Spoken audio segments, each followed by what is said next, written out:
Samantala, peke raw ang inaalay na kapayapaan ng More Islamic Liberation Front ayon po kay Senador Alan Peter Cayetano. Yan ang inihayag ng senador sa kanyang privilege speech ngayong hapon. Tanong ni Cayetano, bakit daw pilit na tinatakot ng Government Peace Panel at ng MILF ang sambayanan na magkakaroon ng gera kapag hindi na ipasa ang Bangsamoro Basic Law BBL. Ipinunto rin ni Cayetano na lumalabag umano sa peace agreement ang MILF sa pamamagitan ng pagkukup umano nito sa mga terorista. Dapat hustisya raw maging pundasyon ng kapayapaan at dapat walang pag-aarmas ang grupong kalahok sa negosasyon. Dapat din daw kasali sa usapang pangkapayapaan ang lahat ng grupo sa Mindanao at hindi lang ang isang grupo.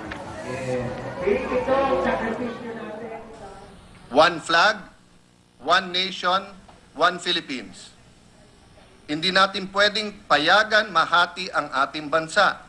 Hindi natin ipamimigay ang Mindanao o ang anumang bahagi ng ating bansa.